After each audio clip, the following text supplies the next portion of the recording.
Day Idu Karma Road in Amak gets express approval for construction.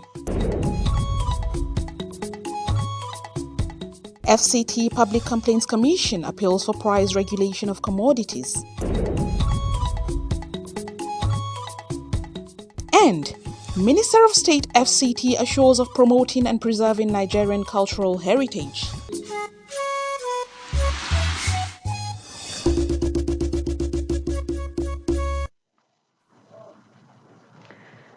A warm welcome and thank you very much for joining us on NTA Channel 5 News at 1. I am Mariam Abubakar Kana. The long-awaited construction of the popular Day Idu Karma Road in the Abuja Municipal Area Council of the FCT has received approval of the Minister of the Federal Capital Territory, Nyesom Wike. It was during the flag-off ceremony of the temporary access road to Saburi 1 and 2 communities. Onoze Yakubu brings us details.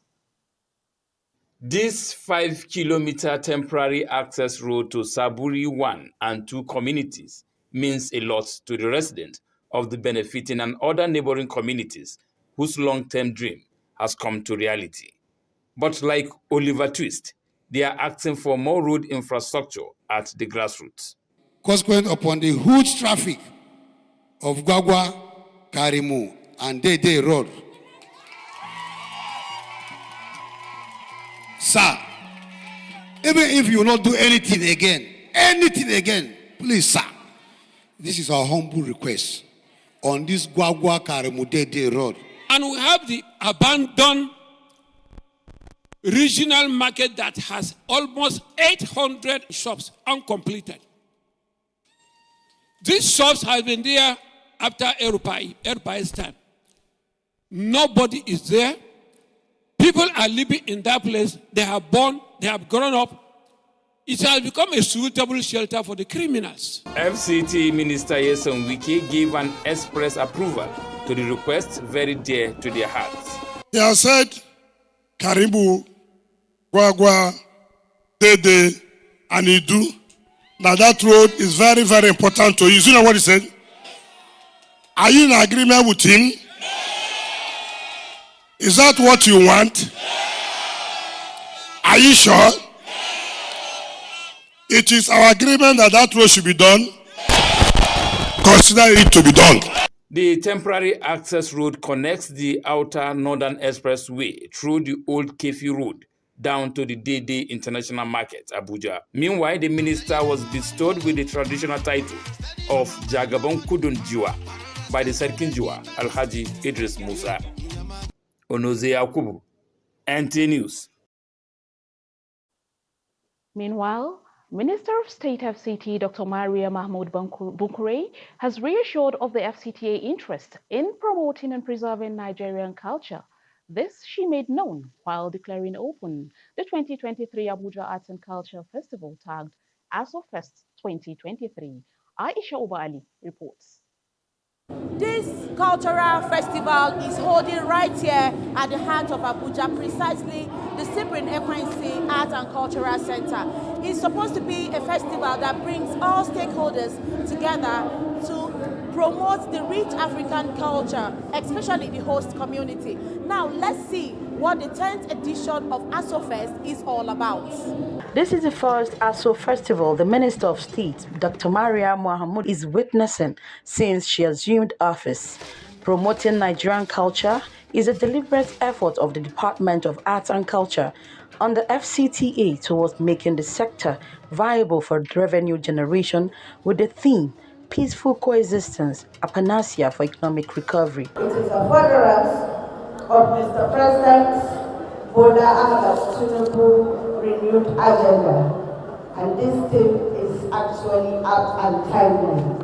The emphasis on the grassroots whose potential has been brought to the fore through this festival is highly noted and appreciated. Monday Secretary Social Development Secretariat Ibrahim Aminu, alongside Acting Director Art and Culture Kayode Ayegbosi, believe that the celebration of the festival would provide employment opportunities for the teeming unemployed youth in the FCT. On behalf of the Secretariat, I want to specially thank and appreciate you and the Minister of the FCT, Barrister Nyesom for the continuous support we have continued to enjoy from you. This is supposed to be an annual event, but we've not held it for close to 10 years now.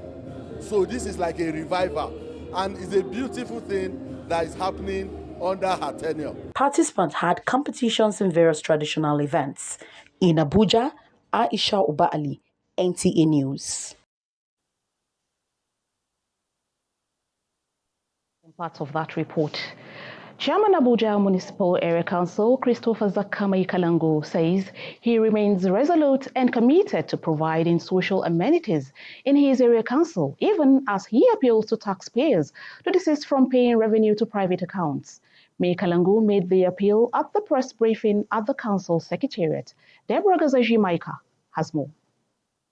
Briefing journalists Tuesday afternoon, Chairman Abuja Municipal Area Council Christopher Zakame Kalango reaffirmed significant progress made in the revenue sector, noting that there is no way he would have succeeded if taxpayers had not cooperated by paying their revenue as and when due. He added that to some extent the council has tackled cases of fake revenue agents with some arrests made. The Revenue Task Force has made tremendous effort to apprehend some of these criminals and prosecute them. We wish to solicit for more cooperation from all residents within the council to discharge their civil responsibility by paying their revenue taxes levies to designated accounts. This is the first briefing by the chairman in this quarter of the year 2024, and the chairman is frowning at the attitude of taxpayers who prefer to pay to individual accounts. Remember that when you pay cash, it is assumed that you have not paid at all. All our technical partners, we have defined our relationship with them. All they owe you is to serve you demand notice. The accounts that will be on that demand notice must be AMAC, must be Abuja Municipal Area Council. Anything short of that, do not pay. And if you pay to the wrong person, definitely if we come to you, the chairman have approved for employment of more task force members. If we come to you, you're going to pay twice. Mekalangu said revenue technical partners issuing demand notices without informing the council's revenue chief may likely be considered as fraudsters. In Abuja, Deborah Gazaji Maika, NTA News. With so much required to sanitize the forex market in the country, security operatives in another raid this Wednesday in Abuja arrested some operators. Abdullahi Ajia has a situation report. Well, in a sustained effort by the government through the Economic and Financial Crimes Commission, EFCC, to sanitize the forex market, especially in the nation's capital, Abuja, the officials have also carried out another stint raid operations here at the Zone 4 office of the Bureau de Change operators. We learned that very tired security operators came here to make some arrests of some of the operators this Wednesday afternoon. We just come and met a convoy of police and a combined operation, EFCC and so on. And they asked everybody to run away to leave the offices, and the members run. Those who can run, they run. Those who have offices, they enter their offices, and we learned that they entered the offices and brought out people and carried them to SARS. Most of the time we used to have a meeting with the EFCC. Normally, if they are coming to operate here, they used to let us know, and we do a combined operation with them.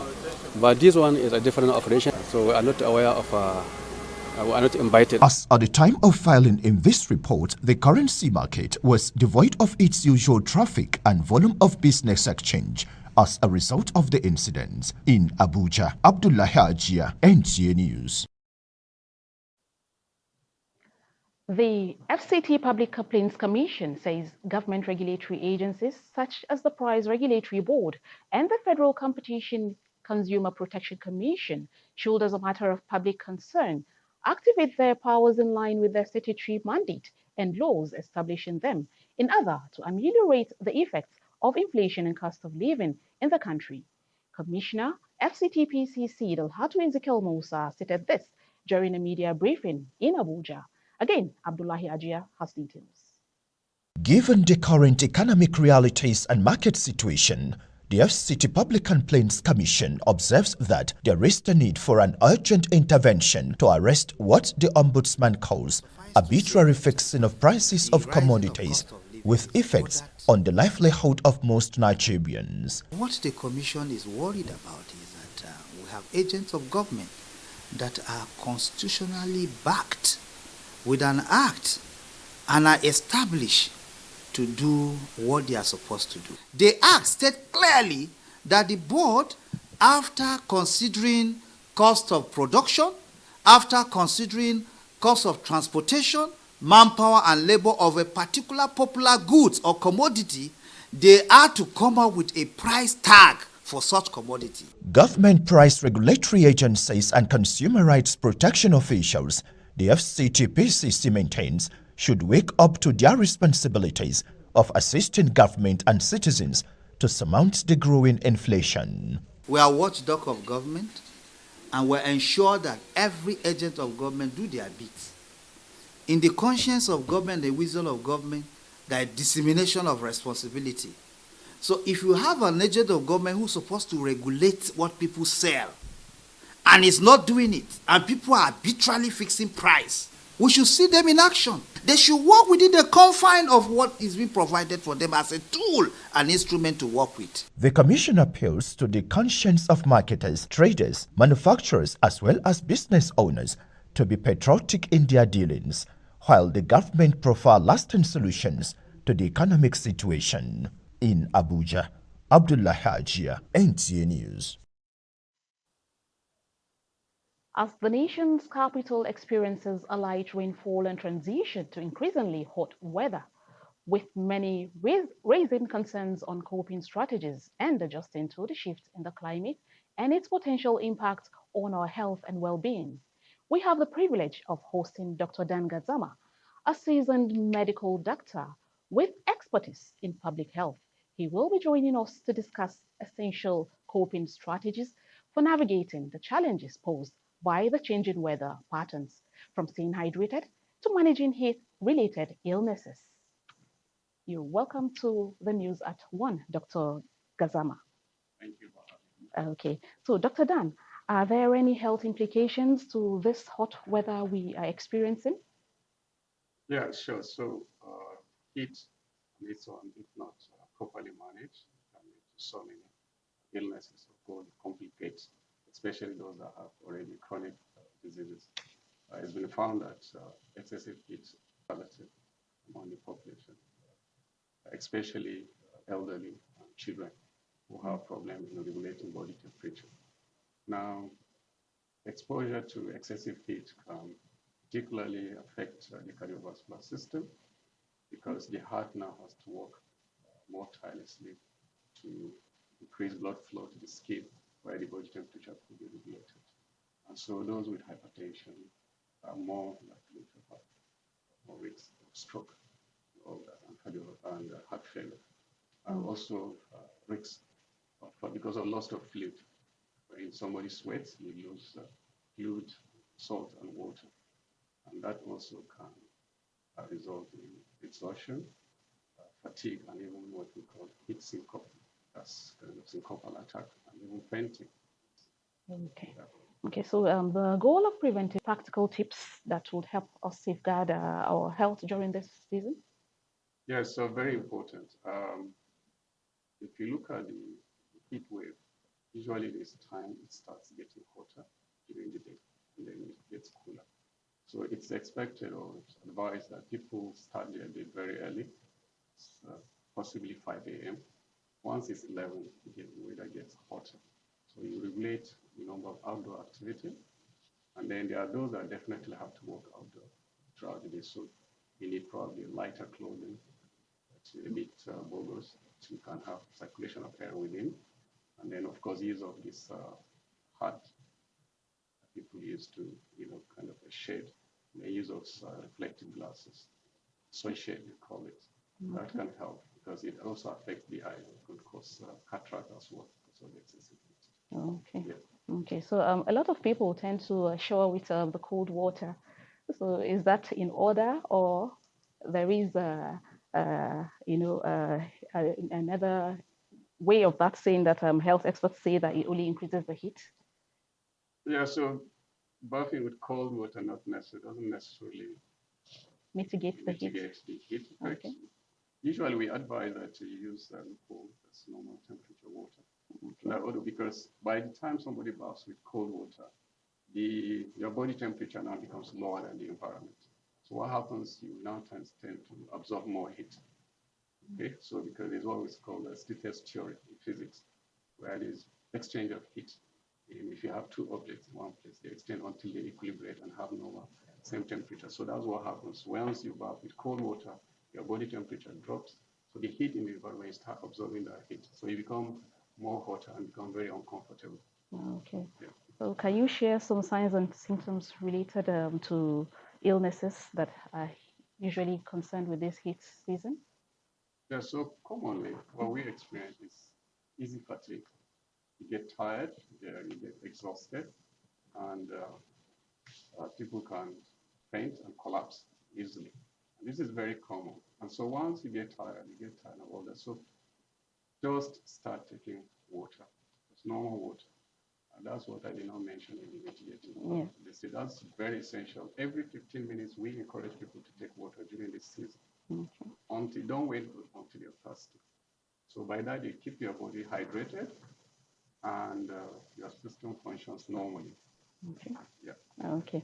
So in addition to staying hydrated, what are some other practical measures that individuals can take to stay cool? Yeah, so stay indoors.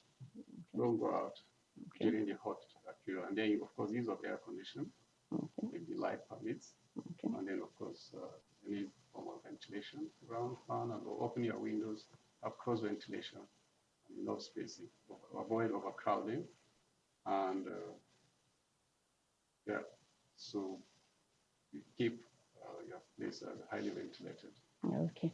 We want to thank you very much for having time to share with us on the issue of heat weather these days. Thank you very much, Oguzama, for honoring our invite. You're welcome. Thank you. Okay. So moving on. The Social Welfare Department of the Kwali Area Council has received 2 missing boys who were found wandering aimlessly by the Nigerian Police Divisional Headquarters, Kwali. Blessing Fulani reports that the missing boys claim they came from Kaduna and Suleja, respectively. The boys, Moses Umar and Moses Michael, were found wandering separately by the Nigeria Police Kwali Divisional Headquarters, who interrogated and handed them over to the social welfare on Monday, 19th February. Moses Umar, who claimed he is an orphan from Lantang Plateau State, resides in Kaduna but rode on bicycle to Kwali, while Moses Michael, who appears uncoordinated, could not say much about himself but claims he is from Dikko, Suleja local government area of Niger State. I spent 4 days in the main road before I came here.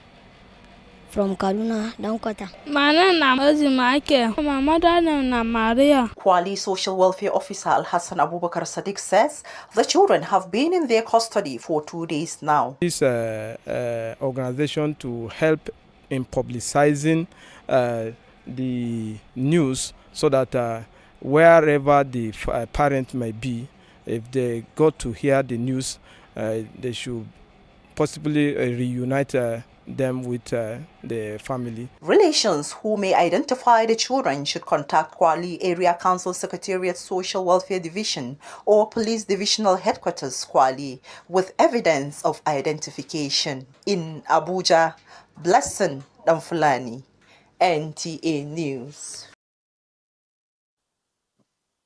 Let's join the foreign desk for the Globe this week.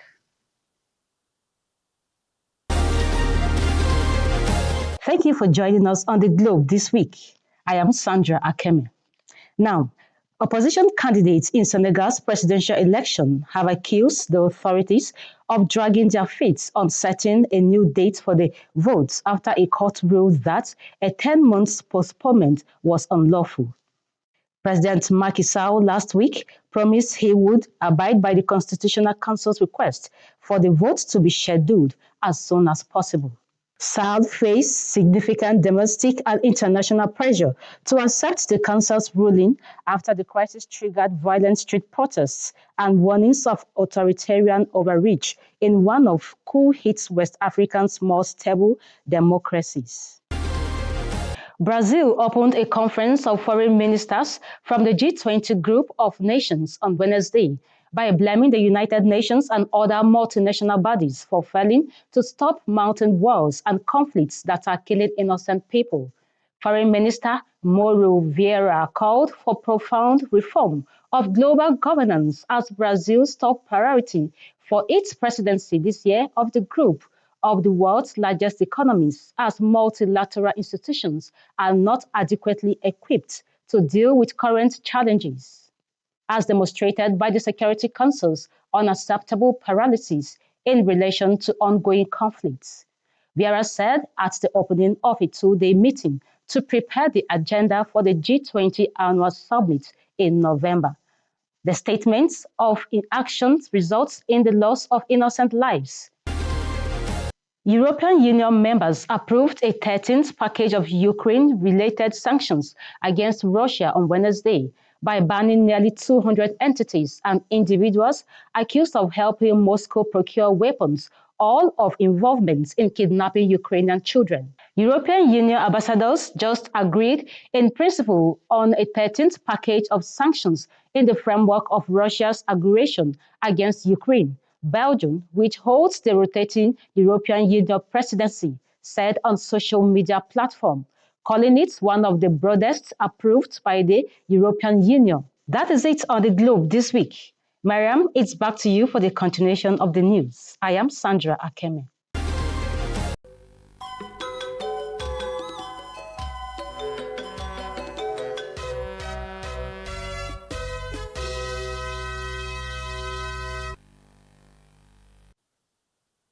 For the latest on sports, let's now join the sports desk for Sports Brief.